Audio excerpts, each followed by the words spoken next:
The divorce papers arrived on the same day the doctors said she might not make it through the night. Oh, my cherished, radiant family, my heart is absolutely brimming with joy to feel you all here with me today.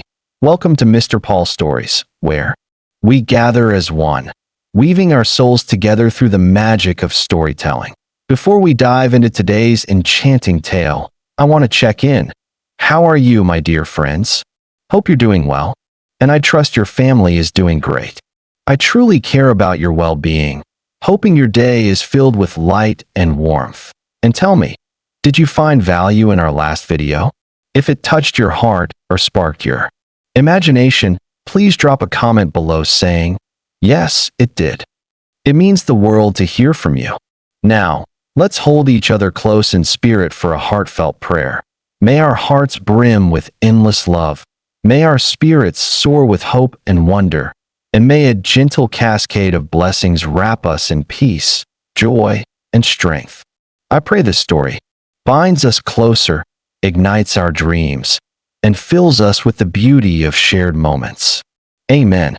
Come, my precious friends, let's get cozy, let our cares fade, and step hand in heart into this wondrous new adventure, ready for all the magic to unfold. The mahogany desk stretched between Adrian Blackwood and his conscience like an ocean. At 34, he commanded a business empire worth $8 billion, yet couldn't command his own wife's heart to keep beating properly. The irony wasn't lost on him, just ignored, buried beneath quarterly reports and merger negotiations that felt infinitely more manageable than the woman lying in the hospital bed across town.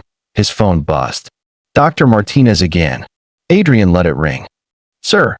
His assistant, Jennifer, appeared in the doorway, her usually composed face tight with concern. "The hospital called. They're saying it's urgent." Adrian's fingers stilled on his keyboard. Through the floor-to-ceiling windows of his penthouse office, Manhattan glittered beneath him like scattered diamonds. Everything he'd built, everything he'd conquered, spread out in a testament to his success. But success felt hollow when your wife's heart was failing at 28. "Tell them I'm in meetings," he said, his voice as cold as the December wind rattling the windows. Jennifer hesitated. "Sir, they mentioned you should come soon." Soon.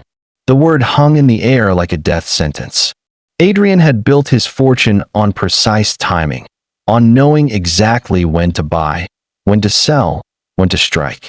But when it came to love, to Isabella, he'd always been running late. He stood, straightening his Italian suit, and walked to the window. Somewhere in this city, his wife was fighting for her life while he fought for his emotional distance. The woman who'd once made him laugh until his sides ached, who'd painted watercolors on Sunday mornings and left them on his nightstand like love letters, was dying. And all he could think about was how her illness had become an inconvenience, a crack in the perfect facade of his carefully constructed life. What kind of man does that make me? The question whispered through his mind before he could stop it. His reflection stared back from the window, sharp jawline, steel gray eyes, the kind of commanding presence that made boardrooms fall silent. But behind that reflection, he saw something else. A coward that 23 floors down and 8 miles away. Isabella Chun Blackwood pressed her palm against the cool hospital window, watching snow fall like confetti over Central Park. Each flake seemed to carry away another piece of her hope. The cardiologist's words echoed in her mind. "The transplant list is long. Mrs. Blackwood, your condition is critical, but we have to be realistic about the waiting time." Realistic. The word tasted bitter. There was nothing realistic about being 28 and feeling like your body was betraying you with every irregular heartbeat. Nothing realistic about the empty chair beside her bed where her husband should have been. She'd stopped counting the days since Adrian last visited. Stopped checking her phone for his texts. Stopped believing that the man who'd once promised to love her, in sickness and in health, would remember those words when they actually mattered. Her hand moved to her chest, feeling the erratic rhythm beneath her palm. The doctors called it Dilated cardiomyopathy, a fancy term for a heart that was giving up. But Isabella knew the real diagnosis. A heart broken not just by disease, but by abandonment. Mrs. Blackwood. A nurse appeared with a warm smile and a cup of tea. You have a visitor. Isabella's pulse quickened, then immediately slowed as she recognized the lawyer's expensive suit and apologetic expression. Not Adrian. Never Adrian. Mrs. Blackwood, I'm sorry to disturb you during your treatment. The lawyer's eyes couldn't quite meet hers. But Mr. Blackwood has asked me to deliver these papers personally. The divorce decree felt heavier than it should have. Her name, Isabella Chun Blackwood, printed in stark black letters next to words like irreconcilable differences and division of assets. But the cruelest part wasn't the legal jargon. It was the signature at the bottom, Adrian's confident scrawl, applied with the same casual authority he used to sign business deals. He's already signed, the lawyer said softly. He's been generous with the settlement. Very generous. Generous. As if money could compensate for abandoning your wife when she needed you most. As if zeros in a bank account could heal a broken heart. The metaphorical one. Anyway, Isabella set the papers on her bedside table, next to the wilted flowers Adrian had sent weeks ago with a note that read, "Get well soon." Hey, even his care had been abbreviated. Tell him, she said, her voice steady despite the storm in her chest, that I'll sign when I'm ready. The lawyer nodded and left, his footsteps echoing down the sterile hallway. Isabella was alone again, but this time the solitude felt different. Definitive. The snow continued to fall outside, each flake a small goodbye to the life she'd thought she'd have. She closed her eyes and made a decision that would change everything. If Adrian Blackwood wanted to abandon her, then he'd have to live with the consequences. All of them. Even the ones he didn't know were coming. Have you ever felt abandoned when you needed someone most? What would you do if someone who hurt you deeply tried to come back into your life? Share your thoughts below. Sometimes the most healing conversations happen in the comments. 2 years later, the Blackwood Industries annual gala was Adrian's favorite kind of theater. 500 of New York's elite gathered in the Metropolitan Museum's Temple of Dinder, champagne flowing like liquid gold, and everyone pretending their charitable donations weren't just tax write-offs. He moved through the crowd with practiced ease, his new fiancée, Victoria Sterling, draped on his arm like an expensive accessory. You're distracted tonight, Victoria murmured, her perfectly manicured fingers adjusting his bow tie. She was everything Isabella hadn't been. Blonde where Isabella was brunette, cold where Isabella had been warm, interested in his money where Isabella had loved his laugh. Just business, Adrian lied, though he couldn't shake the feeling that something was about to shift. He'd felt it all day, a strange electricity in the air, like the moments before a thunderstorm. The divorce had been finalized 18 months ago. Isabella had eventually signed the papers, though she'd never responded to his calls or the settlement checks. His lawyers had handled everything through intermediaries. Clean. Efficient. The way Adrian preferred his life that he told himself. He didn't think about her anymore. Told himself the hollow ache in his chest was just indigestion from too many business dinners. Told himself that success was enough, that Victoria's cool beauty and social connections were exactly what he needed. But late at night, when the penthouse was silent and his achievements felt meaningless, he remembered the way Isabella used to hum while making coffee, the way she'd curl up in his reading chair with a book and her feet tucked under her, the way she'd looked at him like he was her whole world, before he'd proven he wasn't worth looking at. Mr. Blackwood? A server appeared with a tray of champagne. The auction is about to begin. Adrian nodded, guiding Victoria toward the main hall where a children's hospital charity auction was underway. Ironic, really. Here he was, bidding on art to help sick children while he'd abandoned his own sick wife.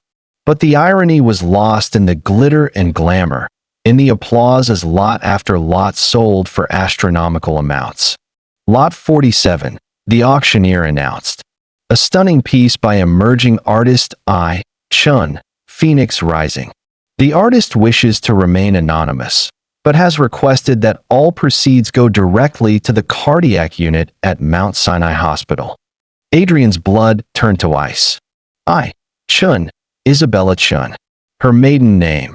The painting wheeled onto the easel took his breath away. A phoenix emerging from flames, but not the traditional bird of mythology. This phoenix was a woman, her heart visible through translucent skin, beating with gold and silver threads that transformed into wings. It was raw, powerful, and achingly beautiful. It was everything Isabella had been, everything he'd been too blind to see. The bidding starts at $50,000. The auctioneer called, but Adrian's hand shot up before he could think. $100,000. Victoria's grip tightened on his arm. Adrian, what are you? $200,000, came a voice from the back of the room. Adrian turned, scanning the crowd, but couldn't see the bidder.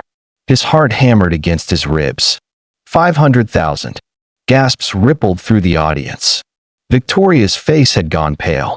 Adrian, stop. You're making a scene. But he couldn't stop. This was Isabella's heart on canvas. Her pain transformed into something transcendent. He had to have it. Had to possess this piece of her, since he'd thrown away the real thing. $1 million. The voice called again, closer now. Adrian spun around, and his world tilted on its axis. Isabella Chun Blackwood stood at the back of the hall, but she was transformed. Gone was the fragile, dying woman he'd abandoned. Her dark hair fell in waves over her shoulders, her skin glowed with health, and she wore a midnight blue gown that hugged curves he didn't remember her having. But it was her eyes that stopped him cold. They held a strength he'd never seen before, a fierce confidence that made her seem to glow from within, and beside her, hidden in the shadows, he caught a glimpse of a double stroller. Twins. The word hit him like a physical blow. She'd been pregnant. When he'd left her, when he'd signed those divorce papers, when he'd convinced himself he was free, she'd been carrying his children. Their eyes met across the crowded room, and for a moment, the gala faded away. The champagne chatter, Victoria's sharp whispers, the auctioneer's voice, all of it dissolved into white noise. There was only Isabella, alive and radiant and holding his gaze with an intensity that made his knees weak. $2 million, she said, her voice carrying clearly across the silent room. Everyone had turned to stare now.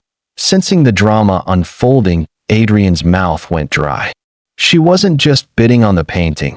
She was bidding on their entire history, claiming ownership of her own pain, her own resurrection. The phoenix in the painting wasn't just symbolic. It was literal. She had risen from the ashes of their marriage, and she was magnificent. Sold. The auctioneer called when Adrian failed to counterbid. To the anonymous bidder for $2 million. The room erupted in applause, but Adrian barely heard it.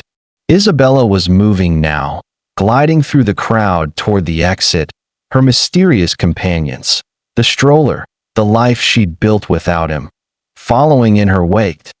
He started after her, pushing through the throng of people, Victoria's protests, falling on deaf ears. But by the time he reached the museum steps, she was gone, vanished into the New York night like smoke, leaving only the faint scent of jasmine, her perfume, the one he'd bought her for their first anniversary, and the devastating knowledge that he'd lost everything, everything except the memory of her eyes, which had looked at him not with love or longing, but with something far worse, indifference. Adrian Blackwood, who had never lost a negotiation, who had never met a problem he couldn't solve with money or power, stood alone on the museum steps and realized he was about to face the fight of his life, that a fight for a woman who had every reason to never forgive him, that a fight for children he didn't even know existed, that a fight for a love he'd thrown away when it was freely given, and now had to earn back when it seemed impossible to win. Isabella's hands trembled as she fastened 18-month-old Emma into her car seat. the baby's sleepy protests mixing with her twin brother Liam's curious babbling. The parking garage beneath her Tribeca apartment building felt like a sanctuary, concrete walls shielding her from the storm she'd just walked into. "Mama sat?" Emma asked, her tiny fingers reaching for Isabella's face. "No, sweetheart," Isabella whispered, forcing a smile. "Mama's just tired." But tired didn't cover it. Seeing Adrian again had ripped open wounds she'd spent 2 years healing. The way he'd looked at her, shocked, hungry, desperate, had nearly undone her carefully constructed armor. For a moment, just a moment, she'd wanted to run to him, to let him hold her, to pretend the past 2 years of silence and abandonment had never happened. Then she remembered the empty hospital room, the divorce papers, the nights she'd cried herself to sleep while carrying his children, praying for just one phone call, one visit, one sign that she'd mattered to him at all. Her phone buzzed. Then again, then continuously, until she finally looked at the screen. Adrian Blackwood, 47 missed calls. She turned the phone off. "Story, Mama?" Liam requested, his dark eyes, Adrian's eyes, blinking up at her with innocent trust. "Of course, baby." Isabella gathered both twins into her arms, breathing in their sweet scent, letting their presence ground her. These were her miracles, her phoenixes.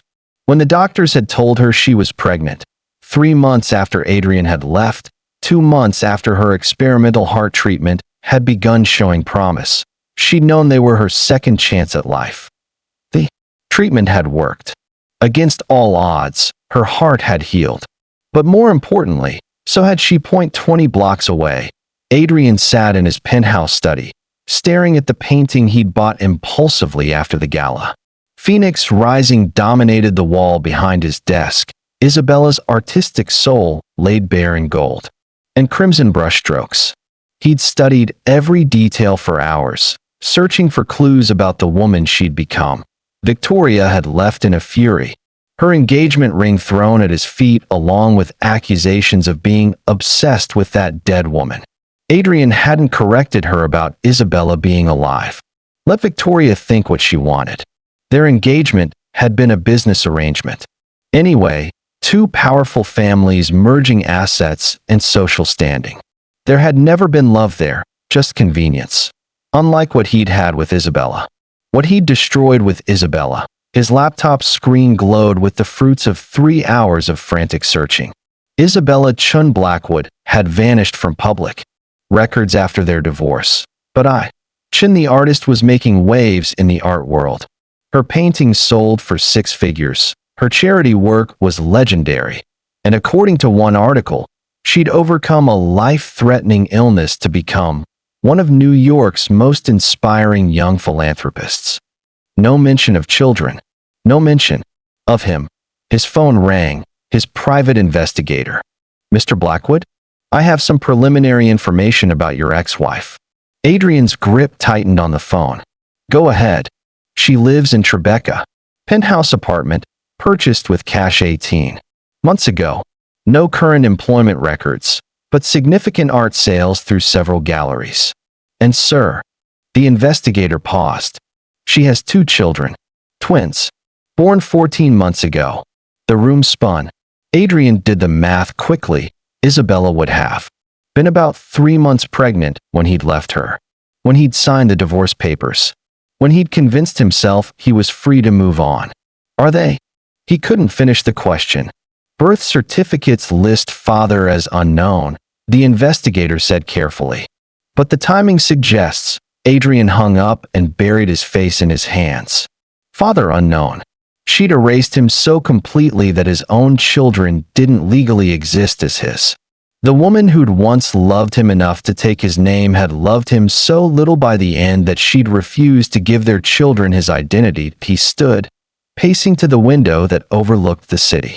Somewhere out there, his children were taking their first steps, saying their first words, building memories that didn't include him. Somewhere out there, Isabella was raising them alone, the way she'd faced her illness alone, the way she'd rebuilt her life alone, because you left her alone. Truth hit him like a physical blow. He'd abandoned a pregnant, dying woman because he'd been too much of a coward to face the possibility of losing her. Too selfish to put her needs above his own fear. Too weak to be the man she'd needed him to be. But he wasn't weak anymore. He was Adrian Blackwood, master of hostile takeovers and impossible negotiations. He'd won billion-dollar deals and crushed competitors who'd underestimated him. Surely he could win back one woman and two children. Except she's not a business deal, a voice whispered in his head. And you can't buy back love you threw away. Adrian silenced the voice. Love was just another emotion, and emotions could be managed, manipulated, and negotiated. He'd find a way to make Isabella need him again. He'd make himself indispensable to her and the children. He'd prove that abandoning them had been a mistake he'd never repeat. He reached for his phone to call his lawyer, then stopped. Legal action would only push her further away. No, this required a more delicate approach. A strategic campaign designed to break down her defenses slowly. Carefully, he'd start with the children. No mother could deny her children their father forever, especially not when that father could provide them with everything money could buy. Private schools, trust funds, opportunities Isabella could never give them alone. The plan felt solid. Logical. It felt like winning. It felt nothing like love. Back in Tribeca, Isabella tucked the twins into their cribs, humming the lullaby her own mother had sung to her. Emma's fingers were already loosening around her favorite stuffed elephant, while Liam fought sleep with the determination of a tiny warrior. "Dada?" Liam asked suddenly, the word piercing Isabella's heart like a blade. The twins had started asking about their father recently, prompted by playmates who had daddies to pick them up from daycare and push them on swings. Isabella had deflected so far, but she knew the questions would only get harder. "Dada's not here, sweetheart," she whispered, smoothing Liam's dark hair. Hair exactly like Adrian's. But even as she said it, she wondered if that was still true. Adrian had seen her tonight, had to have seen the stroller. He was too smart not to have done the math, too determined to let this go. The Adrian she'd married would have shown up at her door already, demanding answers, demanding access to his children. The fact that he hadn't yet meant one of two things. Either he didn't care about the twins any more than he'd cared about her, or he was planning something bigger. Isabella had learned not to underestimate Adrian Blackwood's capacity for strategy, or his capacity for cruelty. Her phone buzzed with a text from an unknown number. "They have my eyes." Her blood turned to ice. Somehow, he'd gotten her new number. Somehow, he'd been watching. The thought of Adrian spying on her children, cataloging their features like assets to be claimed, made her stomach turn. She typed back quickly. "You gave up any right to notice their eyes when you left." The response came immediately. "I never knew they existed. You never bothered to find out. I'm finding out now. Too late." It's never too late for family, Isabella. She stared at the word family until it blurred. Adrian Blackwood had discarded their family when it became inconvenient. Now he wanted to claim it back because it suited his purposes? Because abandoning his children looked bad for his public image. She turned off her phone and double-checked the locks on her door. Tomorrow, she'd call her lawyer. Tomorrow, she'd make sure Adrian couldn't just waltz back into their lives and disrupt the peace she'd built for her children. Tonight, she'd hold her babies close and remember why she'd survived. Not for Adrian's love. She'd stopped believing in that the day the divorce papers arrived. She'd survived for Emma and Liam, for the family she'd created from the ashes of the one he'd destroyed. But as she drifted off to sleep, Isabella couldn't shake the feeling that the war for her family was about to begin. And this time, she had everything to lose. Sometimes people try to come back into our lives after they've caused deep hurt. Should we protect ourselves and our children, or give second chances? What would you do in Isabella's situation? Let me know in the comments. Your perspective might help others facing similar decisions. The call came at 2:47 a.m., shattering Isabella's sleep like broken glass. "Miss Chun?" This is Dr. Rodriguez from Mount Sinai Emergency. Your daughter, Emma, was brought in 20 minutes ago. She's stable, but Isabella's world tilted. What happened? Where is she? There was an accident at the daycare's overnight program. A gas leak caused several children to lose consciousness. Emma's breathing was compromised, but she's responding well to treatment. However, given her unique medical history, the genetic heart condition that had nearly killed Isabella, the one that had a 30% chance of passing to her children. Emma had tested negative as an infant, but the doctors warned that symptoms could emerge later. I'm coming, Isabella said, already reaching for her clothes. What about my son? Liam? He's here too. As a precaution, both children are asking for their parents. Parents. Plural. Isabella's hands shook as she dressed. She'd listed herself as emergency contact, but somehow the hospital had found Mrs. Blackwood. Dr. Rodriguez's voice was gentle. Your husband is already here. The phone slipped from Isabella's fingers.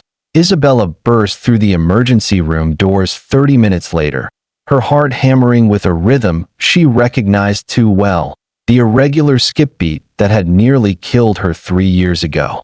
The antiseptic smell hit her like a physical blow, memories of her own endless hospital stays flooding back. And there, in the family waiting area, sat Adrian. He looked like he'd aged 5 years in the few hours since the gala. His tuxedo was wrinkled, his perfect hair disheveled, and his hands shook slightly as he held a cup of coffee. When he saw her, he stood so quickly the chair nearly toppled. Isabella, thank God. I got here as soon as, how? The word came out as a growl. How did they call you? How did you even know where they were? Adrian's jaw tightened. I'm still listed as your emergency contact from when we were married. The hospital had my number on file. That's impossible. I changed everything. Everything except the pediatric cardiology department, he said quietly, where you registered the twins for monitoring because of your genetic condition. The truth hit her like a slap. In her terror over potentially passing her heart condition to her children, she'd registered them with the same specialist who'd treated her, the same doctor who'd known her as Isabella Blackwood, Adrian's wife. The same department where Adrian had donated millions of dollars over the years. They're fine, Adrian said quickly, seeing her face go pale. Emma's oxygen levels are back to normal. Liam never showed any symptoms. They're just keeping them for observation. Isabella pushed past him toward the nurse's station, but a gentle hand on her arm stopped her. Mrs. Blackwood? Mr. Blackwood. A petite doctor approached, her expression professionally calm. I'm Dr. Patel, the attending physician. Both children are doing well, but I need to discuss some concerns with you. What concerns? Isabella's voice cracked. Emma's reaction to the gas leak was more severe than the other children's. Her oxygen saturation dropped significantly, and her heart rate became irregular. Given the family history of cardiomyopathy, I'd like to run some tests. The world spun. Isabella felt Adrian's hand on her elbow, steadying her, and she was too terrified to pull away. What kind of tests? Adrian asked, his voice tight with control. An echocardiogram, some blood work. Nothing invasive, but it's better to be cautious. However, Dr. Patel paused. The test will take several hours, and both children are asking for their parents. They're frightened, and separation anxiety could complicate their recovery. Isabella's throat closed. Are you saying we need to stay? I'm saying they need both of you. Emma keeps asking for Mama and Dada, and Liam won't stop crying unless someone's holding him. Children this age don't understand complicated family situations. They just know they're scared and they want their parents. Both parents.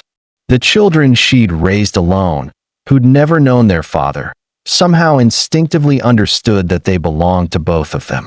Can we see them? Adrian asked the doctor. Patel nodded. Room 314. But I should warn you, they're hooked up to monitors, and it can be overwhelming for parents. Isabella was already walking toward the elevator, her terror for her children overriding everything else. She barely registered Adrian following her, his presence a complicated comfort she wasn't ready to examine. Room 314 was a nightmare of beeping machines and two bright lights. But in the center of it all were her babies. Emma in the first bed, tiny and pale with a nasal cannula, and Liam in the second, his face red from crying. "Mama." Emma's voice was hoarse but strong. "Mama, scared." Isabella rushed to her daughter's bedside, gathering the small body into her arms, careful of the wires and tubes. "I'm here, sweetheart." "Mama's here." "Dada?" Emma asked, her dark eyes, Adrian's eyes, searching the room. Isabella's heart clenched. She looked up to find Adrian, frozen in the doorway, his face a mask of wonder and terror as he stared at his daughter. "It's okay," Isabella whispered, the words scraping her throat. You can come closer." Adrian approached slowly, as if Emma might disappear if he moved too quickly. When he reached the bedside, Emma studied his face with the serious concentration only toddlers could manage. "Your dada," she announced, not a question but a statement of fact. Adrian's voice broke. "Yes, I'm your dada." Emma held out her arms, and Adrian looked at Isabella with desperate uncertainty. She nodded, unable to speak, and watched as he carefully lifted their daughter into his arms. "Dada here," Emma said, patting his cheek with wonder. "Dada stay." Adrian's eyes filled with tears. "Yes, sweetheart. Dada's here." From the other bed, Liam had stopped crying and was watching with wide eyes. "Dada," he said tentatively, reaching out his small arms. "There's not enough room for both of you," Isabella said. But her voice had lost its edge. She was watching Adrian hold Emma like she was made of spun glass, seeing him experience fatherhood for the first time. "We'll make room," Adrian said softly. "We'll figure it out." And so they did. Isabella took Liam while Adrian held Emma, and they arranged themselves in the narrow hospital chairs, their children bridging the gap between them. When Emma fell asleep, her head on Adrian's shoulder and Liam curled against Isabella's chest, the room fell quiet except for the soft beeping of monitors. "They're beautiful," Adrian whispered. "They're strong," Isabella replied. "They've had to be. Like their mother." Isabella looked at him then, really looked at him, and saw something she'd never expected: humility. The arrogant man who'd abandoned her was gone, replaced by someone who looked broken and grateful and terrified all at once. "Isabella," he said, softly, "I know I have no right to ask, but don't." She closed her eyes. "Not now? Not here. When? I don't know if there is a when, Adrian." He nodded, accepting the rebuke, but his eyes never left their children. "Can I stay? Just until the tests are done." Isabella wanted to say no, wanted to protect herself and her children from the inevitable disappointment when Adrian got bored of playing father and returned to his real life. But Emma was sleeping peacefully for the first time since the accident, and Liam had stopped fussing entirely. "Until the tests are done," she agreed. Neither of them mentioned that the tests would take 8 hours. Neither of them mentioned that they'd be spending the night together, watching over their children, forced into an intimacy they'd both been avoiding. Neither of them mentioned that for the first time in 3 years, they felt like a family. Even if it was just pretend. Even if it was just for tonight. At 4 a.m., Isabella woke to find Adrian's jacket draped over her shoulders and his hand gently stroking Liam's hair. Her son had migrated to his father's lap sometime during the night, and both children were sleeping peacefully. "You don't have to stay awake," she whispered. "I'm not leaving them," Adrian said simply. "Not again. You left me." "I know." His voice was heavy with regret. "I know, and I'll spend the rest of my life trying to make up for it." Isabella studied his profile in the dim light. "Some things can't be made up for, Adrian. But some things can be forgiven." She didn't answer, but she didn't move his jacket either. And when the sun rose over the city, painting the hospital room in shades of gold and possibility, Isabella found herself wondering if maybe, Just maybe, some phoenixes could rise twice. The test results came back clean. Emma's heart was perfect, strong, unmarked by the genetic curse that had nearly killed her mother. But as Dr. Patel delivered the good news, Isabella felt a different kind of pain blooming in her chest. The ache of watching Adrian's face transform with relief and wonder as he held his daughter. "You can take them home this afternoon," Dr. Patel said. "But I'd like to schedule follow-up appointments. Given the family history, regular monitoring is important." "Of course," Isabella said, already mentally preparing for the logistics of single motherhood with medical complications. "I'll call your office too. I'll handle the scheduling," Adrian interrupted. "And the transportation. My car has proper car seats installed." Isabella stared at him. "You have car seats?" A flush crept up Adrian's neck.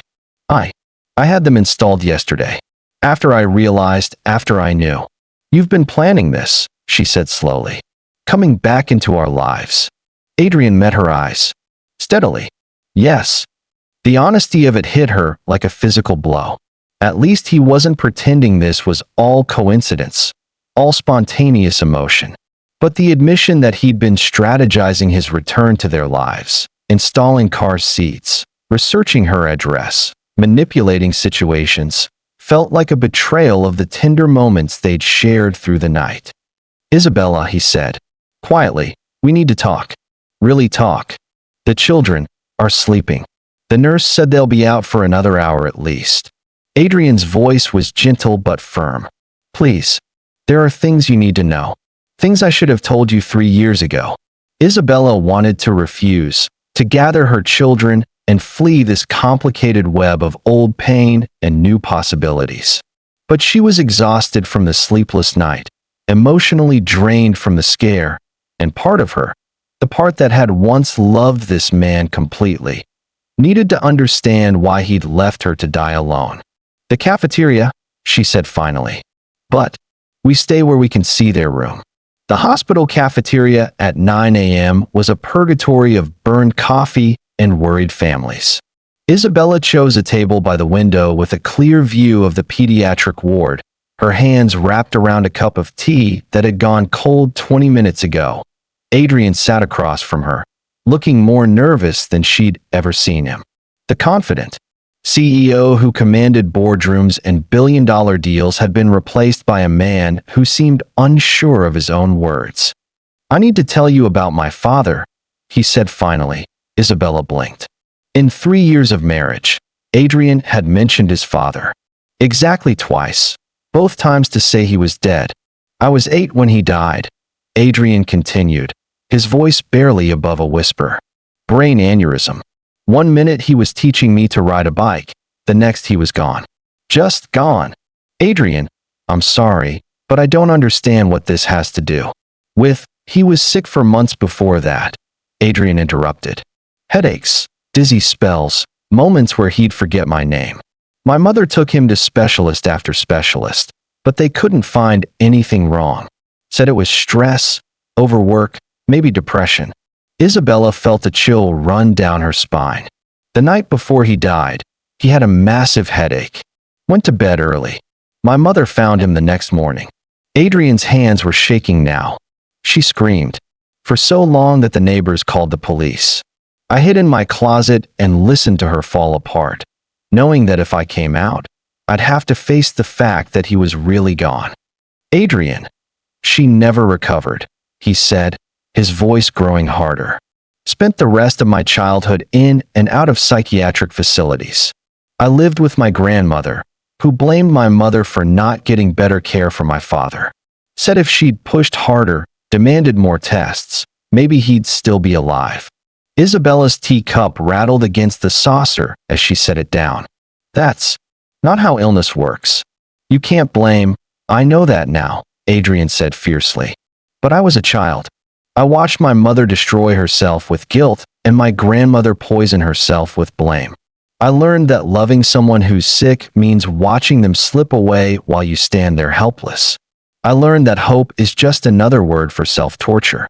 The pieces were falling into place, a horrible, clear picture of the man who'd abandoned Her. So when I got sick, I panicked. Adrian's voice broke. I looked at you lying in that hospital bed, getting weaker every day, and all I could see was my father. All I could hear was my grandmother saying that if I'd been a better husband, if I'd gotten you better doctors, if I'd somehow loved you more, you'd get better. Isabella's throat was so tight she could barely breathe. So you left. I convinced myself I was protecting you, that the stress of my fear was making you worse, that if I removed myself from the equation, you'd have the space to heal. Adrian laughed bitterly. I told myself I was being noble, being selfless. You were being a coward. Yes. The word came out like a confession. I was terrified of watching you die, terrified of becoming my mother, broken and useless, terrified of failing you the way I thought she failed my father. Isabella stared at him, her mind reeling. But I didn't die. No, you didn't. You did what you always did. You survived. You got better. You created a life for yourself and our children that was beautiful and strong and everything I could have been part of if I'd been brave enough to stay. You don't get to make this about your trauma, Isabella said suddenly, anger cutting through her shock. You don't get to excuse abandoning your pregnant, dying wife because your daddy left you. Adrian flinched as if she'd slapped him. I'm not making excuses. I'm explaining. You're explaining that you left me to die alone because you were too much of a coward to risk being hurt. Isabella's voice was rising, and she didn't care who heard. You're explaining that you decided your fear was more important than my life. Isabella, please. Do you know what I did the night after you left? She continued, tears streaming down her face. I wrote letters. To you, to my mother, to the children I thought I'd never have. I wrote goodbye letters because I thought I was going to die alone and unloved. Adrian's face crumpled. God, Isabella, I'm so sorry. I was 3 months pregnant, she whispered. 3 months pregnant and convinced I was going to die, and I wrote letters to my unborn babies apologizing for not being strong enough to survive for them. I told them about their father, about how much I loved him, about how I hoped they'd understand why he couldn't stay. I didn't know you were pregnant. Because you didn't ask. Isabella's voice cracked. You didn't ask if there was anything you should know before you walked away. You didn't ask if I needed you. You just left. Adrian was crying now, tears streaming down his face without shame. I know. I know I failed you in every way possible. I know I can't take it back. Then why are you here? Isabella demanded. Why? Now, when I've built a life without you. When I've learned to be whole without you. Because I love you, Adrian said simply. Because I've loved you every single day for the past 3 years, even when I was trying to pretend I didn't. Because I love our children and I want to be the father they deserve. Because I want to be the man you fell in love with, the man I was too scared to be when you needed me most. Isabella stared at him through her tears. Love isn't enough, Adrian. Love doesn't erase abandonment. Love doesn't heal the damage you caused. I know, he said quietly. But maybe it's a start? Before Isabella could answer, a commotion erupted near the elevators. A nurse was running toward the pediatric ward, her face tight with urgency. Isabella's blood turned to ice as she recognized the room number on the emergency page echoing through the hospital. Room 314 to Emma and Liam. Both parents were running before the announcement finished, their conversation forgotten in the face of every parent's worst nightmare. But as they raced toward their children, Isabella couldn't shake Adrian's words, couldn't stop the tiny seed of possibility that had been planted despite everything. Maybe it's a start. Maybe healing was possible, even for hearts that had been shattered beyond recognition. Maybe phoenixes could rise not just once, but as many times as love demanded. Have you ever had someone explain their hurtful actions in a way that made you understand, but not forgive? Sometimes understanding why someone hurt us is the first step toward healing, but it's not the end of the journey. What do you think? Should Isabella give Adrian another chance? Or are some betrayals too deep to forgive? Share your thoughts below. The emergency was Emma's foreline, pulled loose during her sleep, causing a minor bleed that looked far worse than it was. But in the 30 seconds it took the nurses to explain, Isabella and Adrian had experienced every parent's worst fear, the kind of terror that strips away all pretense and leaves only the essential truth. Their children mattered more than their pain. "She's fine," Nurse Patricia assured them, efficiently replacing the four while Emma fussed. "She's actually showing excellent recovery signs. Both twins should be discharged within the hour." Isabella sagged against the wall, her legs suddenly unreliable. The emotional whiplash of the morning, the hospital scare, Adrian's confession, the false alarm, had left her feeling raw and unsteady. "Hey," Adrian said softly, his hand hovering near her elbow. "You need to sit down." "I'm fine." "No, you're not. When was the last time you ate something?" Isabella tried to remember. Yesterday? The day before? Since the twins had been born, her own needs had become secondary, sometimes forgotten entirely in the chaos of single motherhood. "There's a family lounge down the hall," Adrian said. "Let me get you something to eat while the nurses finish up." "I don't need you to take care of me." "I know you don't need me to," Adrian replied, and something in his tone made her look at him. "But maybe I need to take care of you. Maybe I need to do something useful for once." The vulnerability in his voice caught her off guard. This wasn't the commanding CEO or even the guilty ex-husband. This was just a man who wanted to help, who was asking permission to be useful in the small ways that mattered. "Okay," she said, quietly, "but nothing fancy. Just something simple." The family lounge was a haven of soft lighting and comfortable chairs, designed to give worried families a respite from the harsh realities of hospital life. Adrian returned with sandwiches from the cafeteria and apple juice boxes that made Isabella smile despite everything. "Juice boxes?" she asked. "The lady at the register said they're what the parents usually want," Adrian admitted, a flush creeping up his neck. "I don't actually know what parents want. I don't know anything about being a parent." "Neither did I," Isabella said, accepting. "The turkey sandwich. You figure it out as you go. You make mistakes. You try again." They ate in companionable silence, the weight of the morning's revelations settling between them like a fragile truce. Through the window, Isabella could see Emma and Liam playing with blocks in their hospital beds, their earlier trauma already forgotten in the resilient way of children. "Tell me about them," Adrian said suddenly. "Tell me about who they are." Isabella hesitated. Sharing her children felt dangerous, like opening a door she might not be able to close again. But the question was asked with such genuine hunger, such careful hope, that she found herself answering. "Emma is fearless," she said, watching her daughter stack blocks with determined concentration. "She's been walking since 10 months, climbing since she could stand. She has no concept of danger, which is terrifying for a mother with heart problems who can't always chase after her." Adrian smiled. "She gets that from you. You used to climb out onto the fire escape of our old apartment just to watch the sunrise. That was different. That was romantic. That was terrifying. I thought you were going to fall to your death for Instagram-worthy photos." Despite everything, Isabella laughed. "They weren't for Instagram. They were for you. You worked such long hours. I wanted to capture something beautiful to show you when you got home." The memory hung between them, bittersweet and complicated. They'd been happy once. They'd been a team once. "What about Liam?" Adrian asked softly. "Liam is gentle. He thinks before he acts. Watches everything with those serious eyes, your eyes. He loves books and music, and he has this way of patting people when they're sad, like he instinctively knows how to comfort." Isabella's voice softened. "When I was recovering from the treatment, when I was too weak to lift them both, Liam would just sit with me. He'd put his little hand on my chest and make these soft humming sounds, like he was trying to help my heart remember how to beat properly."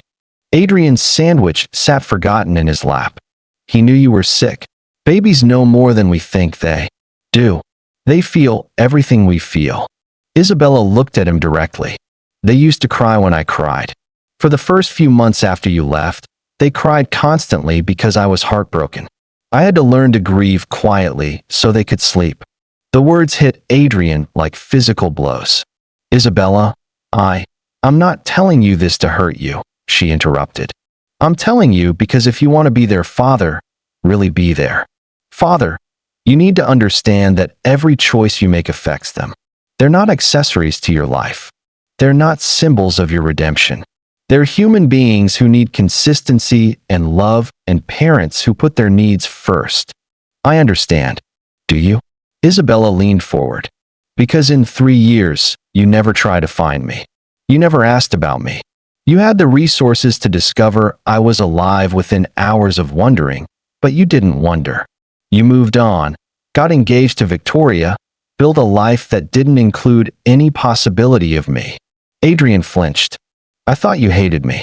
I thought you'd moved on. I did move on. I had to. But that doesn't mean I stopped loving the man I thought you were.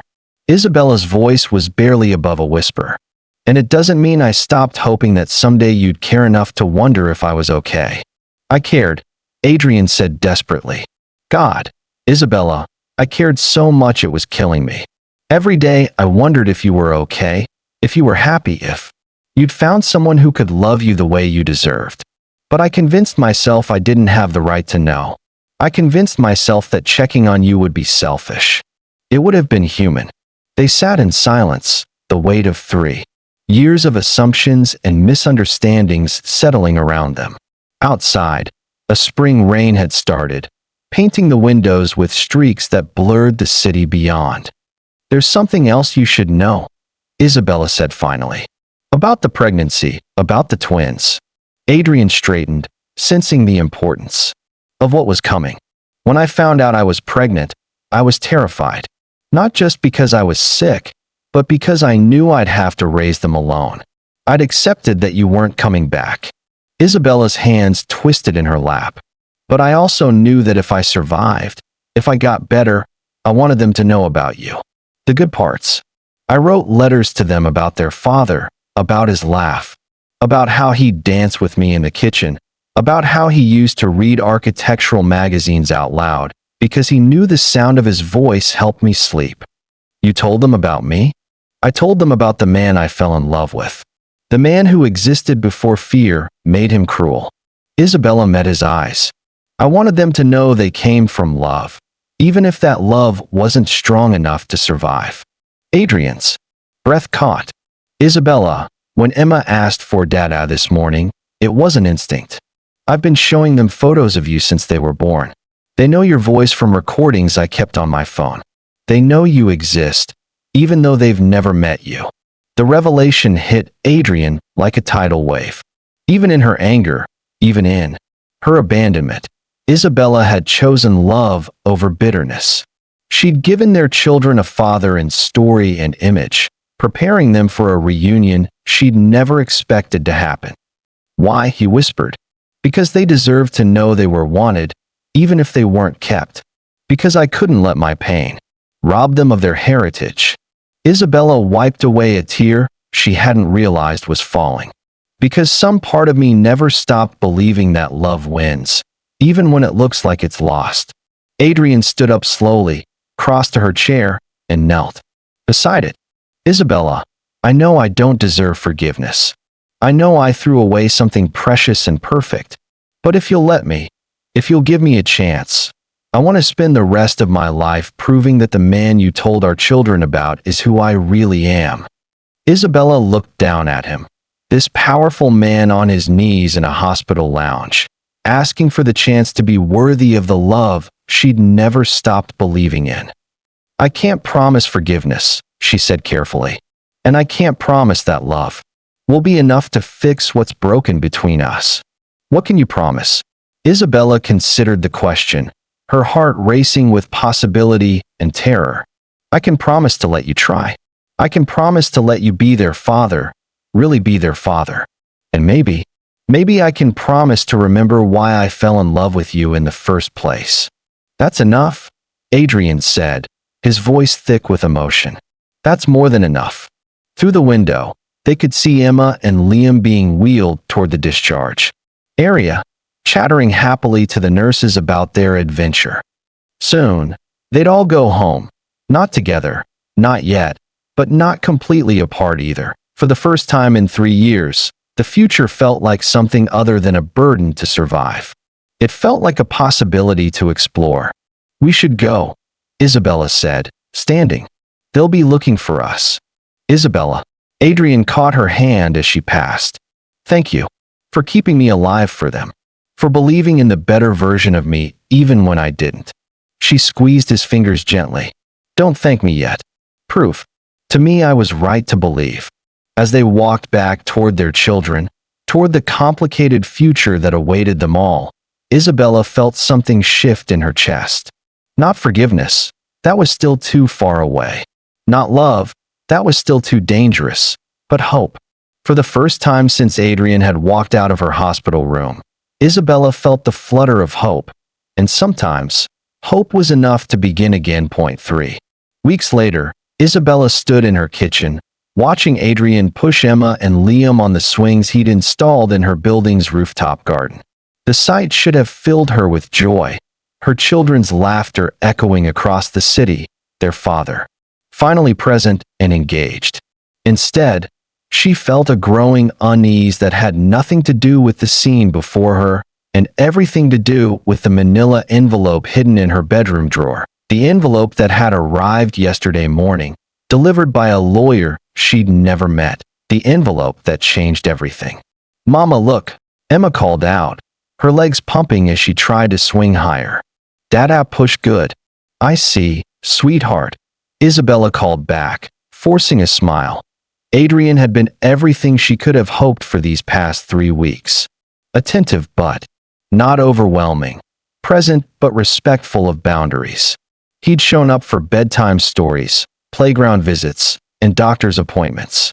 He'd learned that Emma hated carrots but loved broccoli, that Liam needed his stuffed elephant to sleep, that both children inherited their mother's sweet tooth and their father's stubborn streak. He'd been patient with Isabella's wariness, accepting her rules about visits and never pushing for more than she was ready to give. When she'd agreed to let him take the children to the park alone last weekend, he'd texted her photos every 30 minutes without being asked. When Liam had scraped his knee, Adrian had called her immediately, letting her decide whether the injury required medical attention. He'd been perfect. Which was exactly the problem.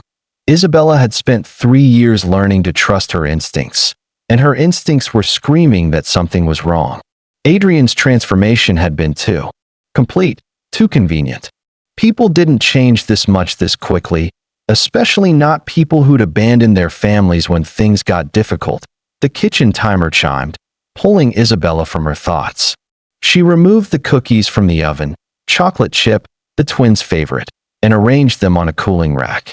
Through the window, she could see Adrian lifting both children at once, spinning them in circles while they shrieked with delight. Her phone buzzed with a text from her lawyer. We need to talk. Can you call me today? Isabella's stomach clenched. She'd hired Margaret Chun, no relation, despite the shared surname, to review some paperwork related to her art sales, but Margaret's tone suggested this was about something else entirely. Isabella. Adrian's voice came from behind her. He'd entered through the patio door, carrying a drowsy Liam while Emma clung to his leg. The kids are getting tired. Should we think about lunch? Of course, Isabella said, but her voice sounded strange even to her own ears. There's soup on the stove. Adrian studied her face with the sharp awareness that had made him successful in business. Everything okay? Fine, she lied, lifting Emma into a chair. Just tired.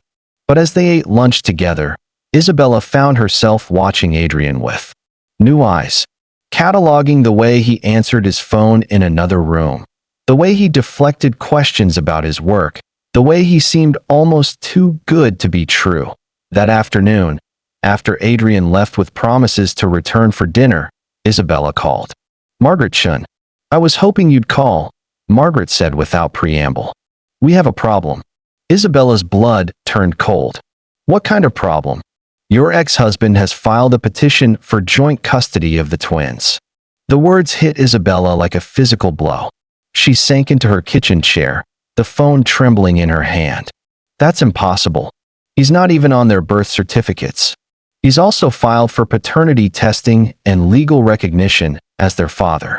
His lawyers are claiming that you denied him access to his children and that he's been attempting to establish a relationship since learning of their existence. That's not true. He just found out 3 weeks ago. Actually, Margaret's voice was gentle but firm. They have documentation suggesting he's known about the children for months. Bank records showing payments to a private investigator, dated 6 months ago. Surveillance photos of you and the twins at various locations. Isabella, they have evidence that Adrian has been watching your family since last fall. Isabella's vision blurred. No, that can't be right. There's more. He's also filed a motion claiming that your current living situation is unstable for the children. They're citing your unmarried status, your history of medical issues, and your emotional instability following the breakdown of your marriage. Emotional instability. Isabella's voice cracked. I rebuilt our entire lives. I survived a life-threatening illness and raised 2 children alone while building a successful art career. How is that unstable? They have hospital records from your cardiac treatment showing you were prescribed antidepressants. They're claiming that single motherhood, combined with ongoing mental health issues, makes you an unfit primary guardian. Isabella's world tilted on its axis. The antidepressants had been a short-term measure prescribed by her cardiologist to help with the anxiety that was interfering with her recovery. She'd taken them for 3 months, nearly 3 years ago, and hadn't needed them since. But in the hands of skilled lawyers, any medical intervention could be weaponized. Margaret, Isabella whispered, what does this mean? It means your ex-husband isn't trying to win you back, honey. He's trying to take your children. Isabella was waiting in the living room when Adrian arrived for dinner. The custody papers spread across her coffee table like evidence of a crime. Emma and Liam were at her mother's apartment. She'd called in the only favor she'd ever asked of her traditional Chinese mother, who'd never approved of her marriage to Adrian, but loved her grandchildren fiercely. Adrian knocked on the door at exactly 6 o'clock, holding flowers and a bag from the twins' favorite restaurant. When Isabella opened the door, his smile faltered at the expression on her face. Where are Emma and Liam? He asked, stepping inside. Somewhere safe, Isabella said coldly. Somewhere you can't use them against me. Adrian's face went pale. Isabella, what are you talking about? She gestured to the papers on the coffee table. I'm talking about your custody petition. I'm talking about the private investigator you hired to spy on us. I'm talking about the fact that everything, every moment, every kindness, every second, chance has been a lie. Adrian stared at the papers, his face cycling through shock, fear, and something that looked almost like relief. Isabella, I can explain. Explain what? That you've been watching us for months? That you've been building a case against me while pretending to want our family back. Isabella's voice was rising, 3 years of suppressed rage finally breaking free. That you planned this whole reconciliation as a way to steal my children. No. Adrian stepped toward her, his hands raised in a gesture of peace. That's not what this is. I would never try to take them away from you.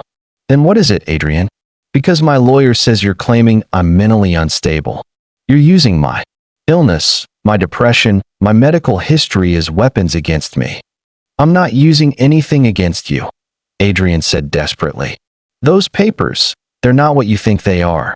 Then what are they? Adrian ran his hands through his hair, his composure finally cracking. They're insurance. Protection. There. What my lawyers filed without my knowledge because they thought you might disappear again. I never disappeared. You left me. I know that, Adrian said, his voice breaking. But when I told my legal team I wanted to establish paternity, wanted to have legal rights to see my children, they took it upon themselves to prepare for the worst-case scenario. The worst-case scenario being that I might want to protect my children from the man who abandoned them. The worst-case scenario being that you might decide I don't deserve to know them, Adrian said quietly. Which, given my history, wouldn't be unreasonable. Isabella stared at him, searching his face for signs of deception. You're saying you didn't know about this petition? I knew they were preparing paperwork for paternity recognition. I didn't know they were filing for custody. Adrian's shoulders sagged. Isabella, I swear to you, I never wanted to fight you for the children. I just wanted to be their father. But you hired a private investigator months ago. You've been watching us. Adrian nodded, his shame written across his features. Yes, I hired someone to find you after I saw your painting at a gallery last fall. But not to spy on you, to make sure you were okay, to see if you were happy. And what did you discover? That you were incredible, Adrian said softly. That you'd survived everything I'd put you through and built something beautiful. That our children were healthy and loved and perfect. That you were the strongest person I'd ever known. So why the custody petition? Why the claims about my mental health? Because my lawyers are sharks, Adrian said bitterly. Because when I told them I wanted to be involved in my children's lives, they immediately started preparing for war. They pulled every medical record, every financial document, every piece of information they could find to build a case for why I should have access to Emma and Liam. Isabella felt the fight draining out of her, replaced by a bone-deep exhaustion. So this is who you are. This is what you do. You let other people make your choices for you, and then you act surprised when those choices hurt people. Isabella, you let your lawyers attack me the same way you let your fear destroy our marriage, she continued, her voice hollow. You don't take responsibility. You don't make the hard choices. You just let things happen and then apologize afterward. That's not fair, isn't it? Isabella turned to face him fully. 3 weeks, Adrian. For 3 weeks, I let myself believe you'd changed. I let myself hope that maybe we could build something new together. I let my children fall in love with their father. They can still, no. Isabella's voice was final. They can't. Because I can't trust you. I can't trust that you won't let someone else make decisions that hurt us. I can't trust that when things get difficult, you won't disappear again. I'm not going anywhere. Adrian said desperately. Isabella, please, don't do this. Don't shut me out again. I'm not shutting you out, Isabella said, tears streaming down her face. You shut yourself out the moment you decided legal action was more important than honest conversation. You shut yourself out the moment you let lawyers treat me like an enemy instead of the mother of your children. I'll fire them. I'll withdraw the petition. I'll do whatever it takes. It's too late, Isabella whispered. The damage is done. Emma and Liam asked for their daddy every day this week. They've learned to love you, and now I have to figure out how to explain why you can't be trusted to stay. Adrian sank onto her couch, his head in his hands. I never wanted to hurt them. I never wanted to hurt you again. But you did, Isabella said simply. You hurt us in exactly the same way you hurt us before, by choosing your own fear over our family. What do I do? Adrian looked up at her with desperate eyes.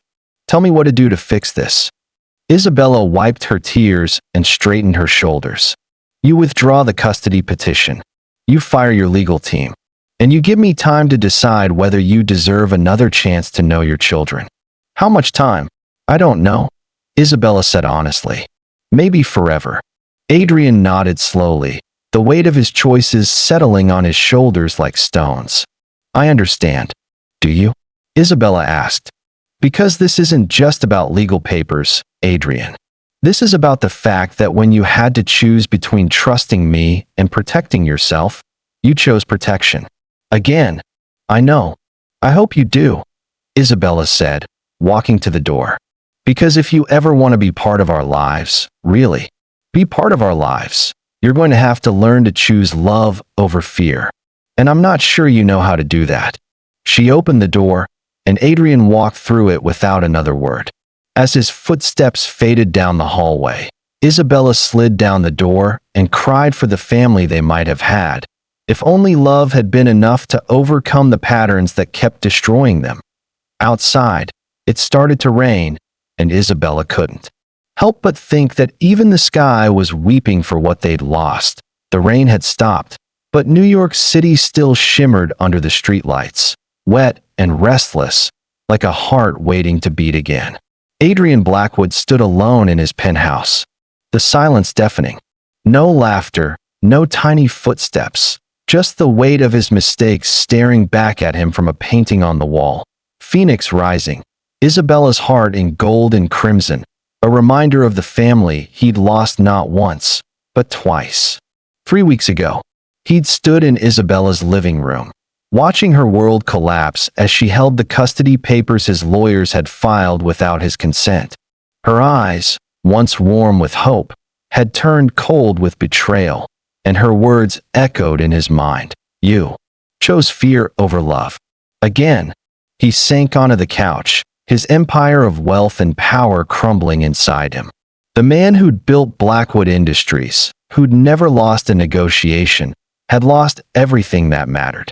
His phone buzzed, a text from his lawyer, talking about media spins and legal maneuvers. Adrian hurled it against the wall, the crack of the screen a small rebellion against the life he'd let define him. Fear had driven him to abandon Isabella when she lay dying. Fear had let his lawyers build a case against her. Fear had kept him from being the father his twins deserved. Emma's fearless giggle, Liam's gentle hand on his mother's chest, those were the stakes now, not boardrooms or billions. Choose love over fear, Isabella had said. The words burned in him, a challenge he wasn't sure he could meet. But as he looked at the Phoenix woman rising from flames, her heart beating through translucent skin, he knew he had to try. For Emma, for Liam, for the woman who'd survived his betrayal and become stronger than he'd ever been. The choice was clear, and it was terrifying. The next morning, Adrian walked into the boardroom of Blackwood Industries, his kingdom of mahogany and sharp suits. The air crackled with tension. The Langston merger was on the line, and his board watched him like hawks. "I'm stepping down," he said, his voice steady despite the shadows under his eyes. "Effective immediately." Gasps ricocheted. Around the table, Victoria, his ex-fiancée, her blonde perfection a stark contrast to Isabella's warmth, dropped her pen. "This is madness," she snapped. "You're throwing away everything for her." But Adrian shook his head. "This is for me, for my children, for the man I should have been." He slid his resignation across the table, naming Sarah Coleman as interim CEO. He announced the sale of his shares, the creation of a trust fund for Emma and Liam, irrevocable, with Isabella as sole trustee. No strings, no leverage, just a promise that his children would have everything they needed, whether he was in their lives or not. The board erupted in protests, but Adrian was already gone, walking out of the empire he'd built, shedding the armor of fear for something lighter, hope. Across town, Isabella sat on her living room floor, surrounded by crayons and construction paper. Emma's drawings were a vibrant mess of red and gold. Liam's a careful sketch of 3 stick figures holding hands, 2 parents, 2 children, a family her babies believed in despite everything. The doorbell rang, and her heart clenched. She hadn't seen Adrian since the custody papers, hadn't answered his calls. Her lawyer had confirmed the petition was withdrawn, but the wound was still raw. Trust a fragile thing, she wasn't ready to rebuild. She opened the door to find Adrian, no flowers or gifts, just himself, raw and unguarded, a folder in his hand. "I'm not here to fight," he said softly. "I'm here to surrender." He handed her the folder, his resignation, the trust fund, his life dismantled for their children. "I choose love over fear," he said, his voice trembling with conviction. "I'm not here for control or forgiveness. I'm here for Emma, and Liam, and for you, if you'll let me." Before Isabella could answer, Emma's voice rang out, "Dada!" She barreled into his legs, Liam close behind, thrusting his drawing into Adrian's hands. "Family," Liam said proudly, pointing to the stick figures. Adrian knelt, pulling them into a gentle hug, his eyes locked on Isabella's. "I need time," she said, her voice steady but soft. "Not promises, not gestures. Time to see if you mean it." Adrian nodded, his face open. "I have time. As much as you need." He stepped back, leaving her with the folder and a spark of possibility, the sun breaking through the clouds outside. Point 6. Months later, Central Park Zoo buzzed with life. Children's chatter, penguins squawking, sea lions splashing. Isabella pushed the double stroller, Emma and Liam pointing excitedly at the animals. Adrian walked beside her, a backpack stuffed with snacks and books, a far cry from the CEO he'd been. "Seal lion splash." Emma squealed, and Adrian laughed. Correcting gently, "sea lion." Liam tugged his sleeve, holding up a crumpled zoo map. "Panda's next, Dada." Adrian ruffled his hair. "Panda's next." He glanced at Isabella, his eyes asking a silent question. "Is this okay?" She nodded, a small smile breaking through. Over 6 months, Adrian had shown up every day, not with grand gestures, but with quiet consistency. Bedtime stories, braided hair, endless questions about giraffes. He'd memorized the twins' medical needs, attended every doctor's appointment, become a father in ways Isabella hadn't dared hope for. And slowly, he'd become something more, a partner in possibility. That evening, in her apartment, the twins asleep, Isabella and Adrian sat on the couch, a bottle of wine between them. Phoenix rising watched from the wall, a reminder of her strength. "I got an offer," she said. "A gallery in Paris wants my work. 3 months." Adrian's face lit up. "That's incredible, Isabella." But she hesitated, worried about disrupting the twins' lives. "If you need to go," he said, "we'll make it work. I'll handle their schedules, their doctors. Or I'll come with you, if you'll let me." She tested him. "What if I don't want you to come?" Without hesitation, he said, "Then I'll wait. I'll be here when you get back, ready to braid Emma's hair or read Liam's panda books." His words settled into her, thawing the last frozen pieces of her heart. She'd built walls to protect herself and her children, but love wasn't about walls. It was about trust, about choosing to believe even when it was scary. "I painted something new," she said, leading him to her studio. On the easel stood a canvas, 2 children holding hands with a man and a woman under a golden sky, a family reborn from choice, not ashes. "It's us," Adrian whispered, tears in his eyes.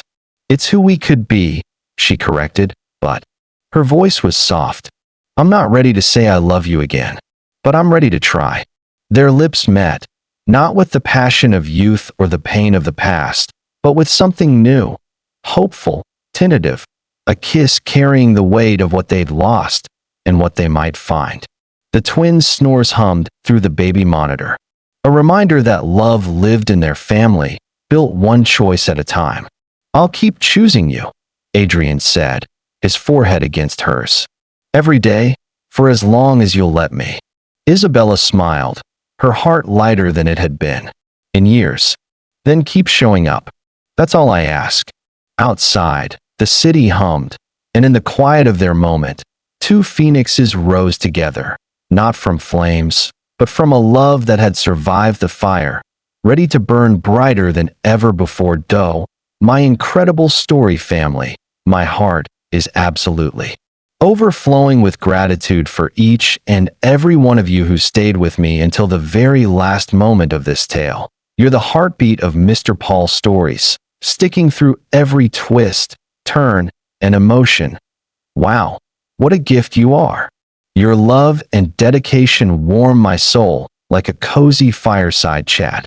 May countless blessings shower upon you for sharing this journey with me. Until our next story, keep shining, my precious friends.